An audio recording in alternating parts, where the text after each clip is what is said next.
Hey, it's Wimpy. I've been touching up some of my old builds.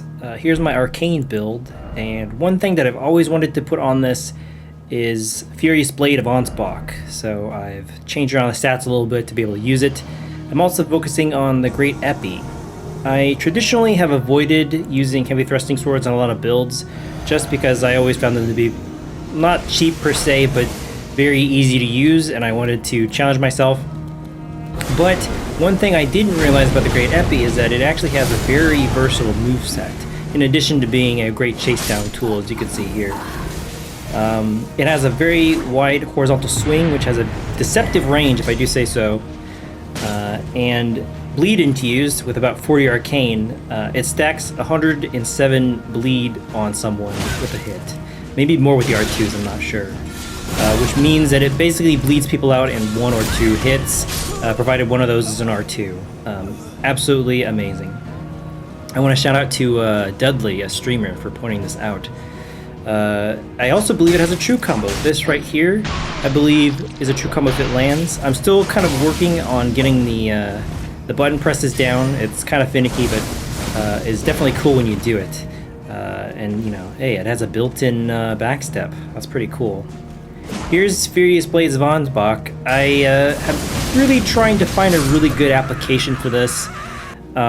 It works so far as an okay heal punish, provided that you have, you know, a little bit of bleed damage built up already.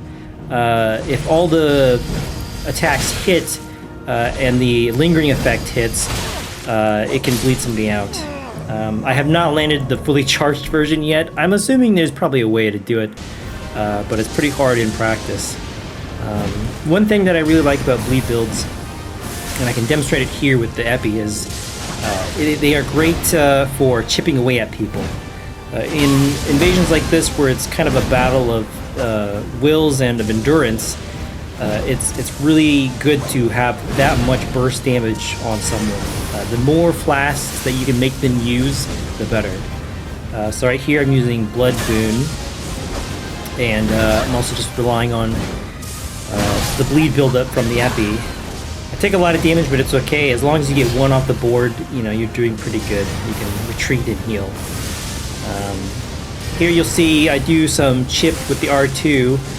Again, it is surprisingly deceptive range. It's, you know, it catches me off guard, catches them off guard, and that's kind of a good thing to have. I initially have only used the Godskin version of Heavy Thrusting Sword, because it typically scales a little bit better with Dex. However, the moveset, the Great Epee, wow, so amazing. Almost died there. Let's see, what's some other fun stuff that happens in this invasion that showcases this? Let's see here. Oh, I got a backstab. Pretty cool. This invasion was so long. They were very passive initially. Yeah, there was I think that was a charged Furious Blade. And it's pretty easy to like either walk out of it or just not take all of the hits, which kind of mutes its damage somewhat. So here I decided to just go all in on the summon, taking a lot of damage, but also I need to stack up the bleed so that I can finally kill him. The host retreats to go summon his friend again. And now you can also see one of the advantages of heavy thrusting swords is they are very good at 1v1s. Once you have a little bit of pressure, it's very hard. And I speak as someone with personal experience getting bodied by these. It's very hard to take back from neutral. Here's a fun little example of what I was talking about. You know, obviously, point blank, you know, the R2s will hit. But, you know, like any R2 for a lot of weapons, you can stagger them quite well.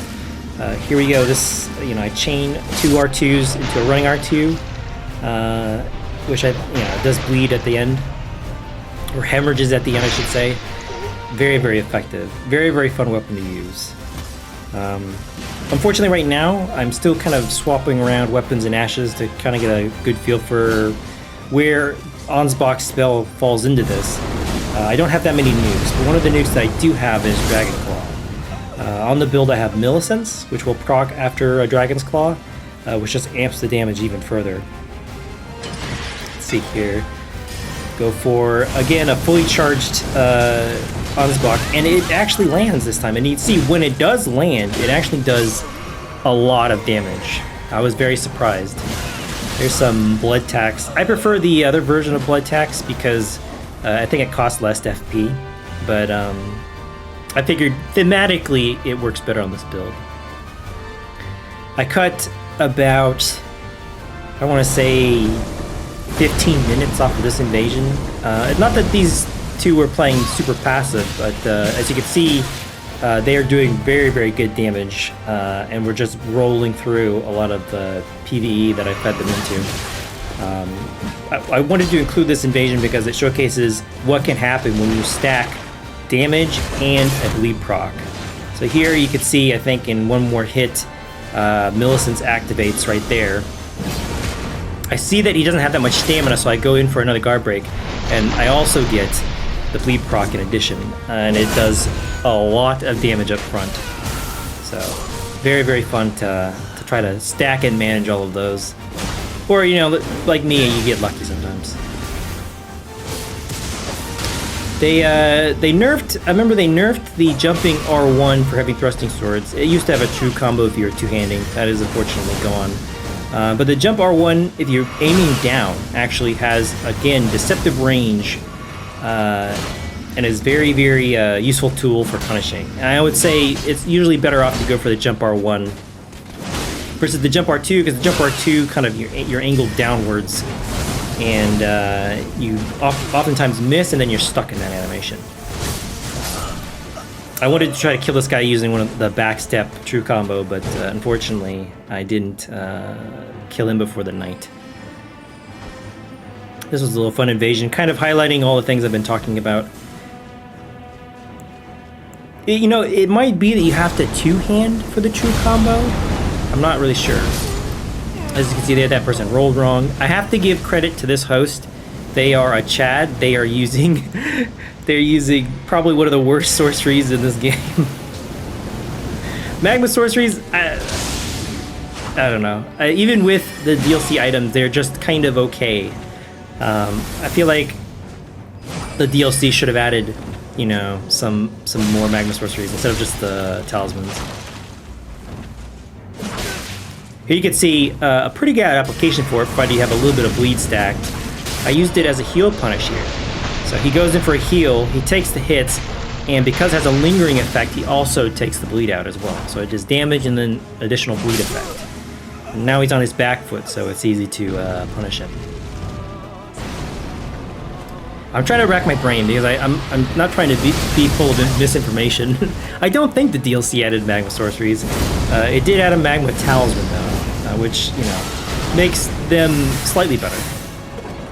Here's a tip for if you're ever fighting 3 people and there's an elevator around. They are a very, very useful tool for invaders in order to separate people. They have to wait to pull the switch, they have to wait to call down the elevator and get on, get back up. It buys you enough breathing room. Now I could 1v1 this guy, and he mashes at a hit stun.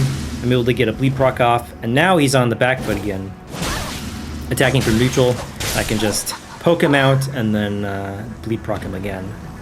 I thought I was going to be sneaky here with a hefty furnace pot, but I got to give credit to this summon. They thought that through, which is pretty smart. I used the elevator again to try to separate them, but they both get on, and there's really nothing I can do here. I cut on the AoE. But luckily for me, the host was spamming jump attacks and just jumped right off the elevator. So yeah. See, I think this is the last invasion that I was using great at the end. Sometimes you just gotta throw them out there. I really wish it had maybe some more hyper armor, or maybe a little bit more forward momentum. Because as it stands now, it's pretty easy to avoid. At least the charged version. The uncharged version is a little quicker, but also doesn't apply as much status effect or damage. And maybe that's well balanced. Maybe it doesn't need to be really fast. I think of it as terms of something I would like to use, but imagine if this was in the hands of, you know, a host and a summon just spamming it. It would probably be pretty miserable. Thankfully, it's locked behind one of the hardest bosses in Souls history. So, you know, maybe we would see people spamming it more often. Who knows?